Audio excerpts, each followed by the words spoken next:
أعوذ بالله من الشيطان الرجيم. بسم الله الرحمن الرحيم. الرحمن علم القرآن خلق الإنسان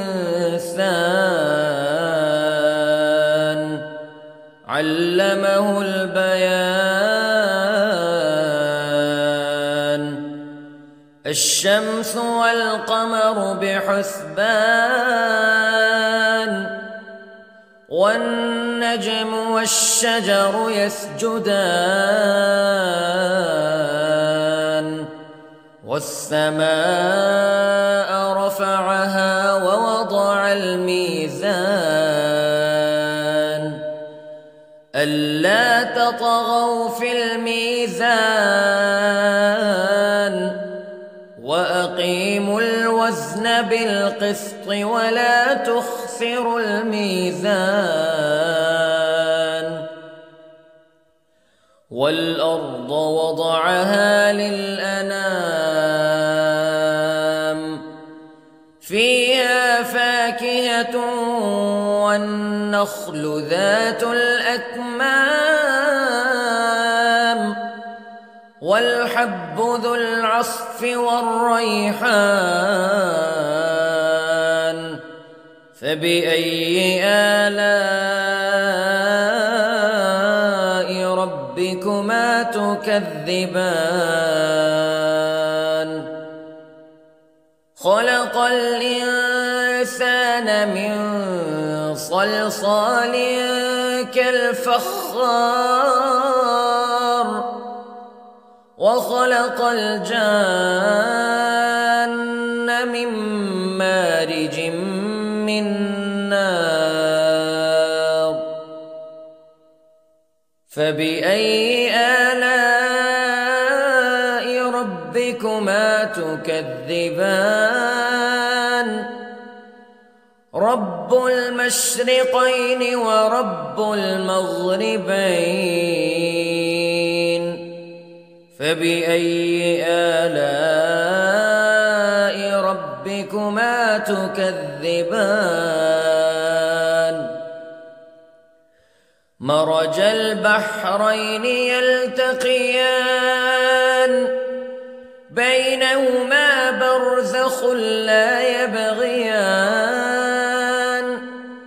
فبأي آلاء ربكما تكذبان. يخرج منهما اللؤلؤ والمرجان فبأي آلاء ربكما تكذبان. وله الجوار المنشآت في البحر كالأعلام فبأي آلاء ربكما تكذبان. كل من عليها فان ويبقى وجه ربك ذو الجلال والإكرام فبأي آلاء ربكما تكذبان.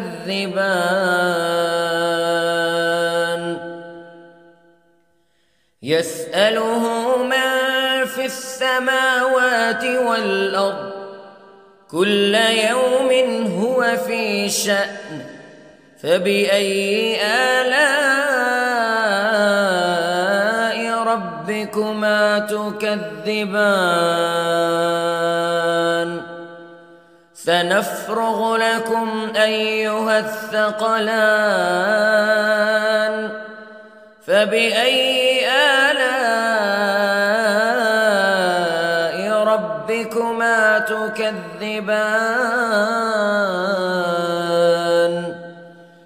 يا معشر الجن والإنس استطعتم أن تنفذوا من أقطار السماوات والأرض فانفذوا لا تنفذون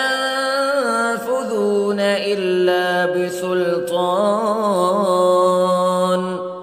فبأي آلاء ربكما تكذبان يرسل عليكما شواظ من نار ونحاس فلا تنتصران فبأي آلاء ربكما تكذبان فإذا انشقت السماء فكانت وردة كالدهان فبأي آلاء ربكما تكذبان فيومئذ لا يسأل عن ذنبه إنس ولا جان فبأي آلاء ربكما تكذبان يعرف المجرمون بسيماهم فيؤخذ بالنواصي والأقدام فبأي آلاء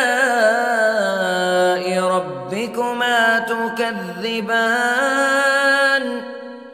هذه جهنم التي يكذب بها المجرمون يطوفون بينها وبين حميم آن فبأي آلاء ربكما تكذبان ولمن خاف مقام ربه جنتان فبأي آلاء ربكما تكذبان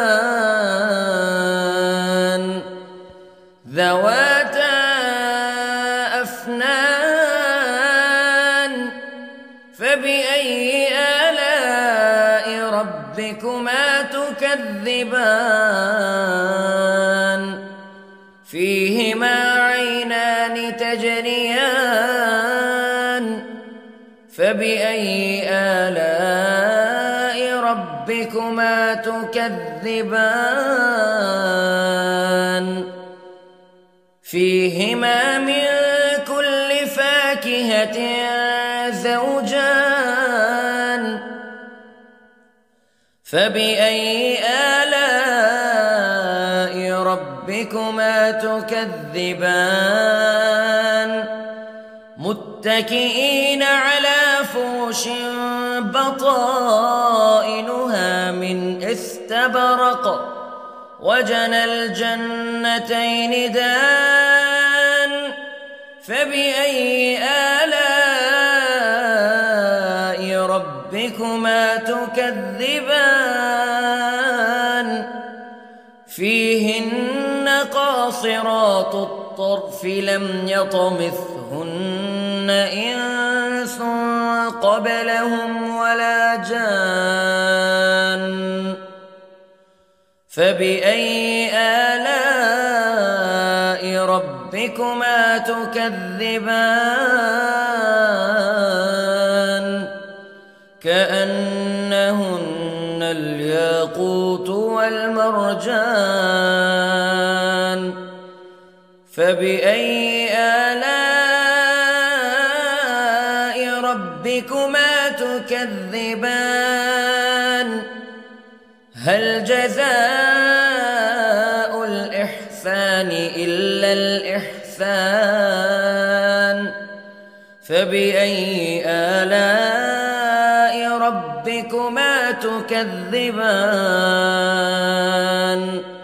ومن دونهما جنتان فبأي آلاء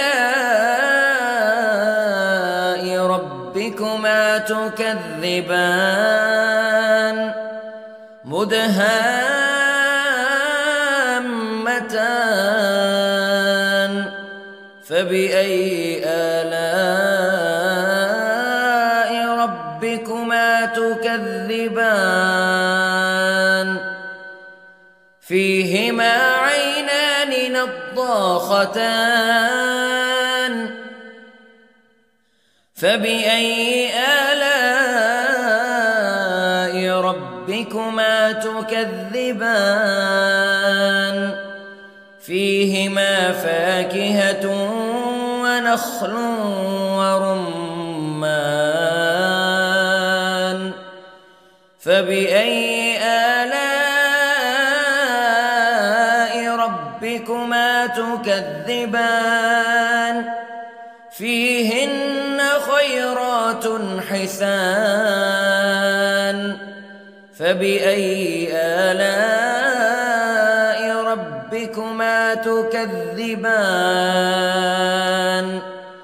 حور مقصورات في الخيام فبأي آلاء ربكما تكذبان لم يطمثهن إنس قبلهم ولا جان فبأي آلاء ربكما تكذبان متكئين على رفرف خضر وعبقري حسان فبأي آلاء ربكما تكذبان تبارك اسم ربك ذي الجلال والإكرام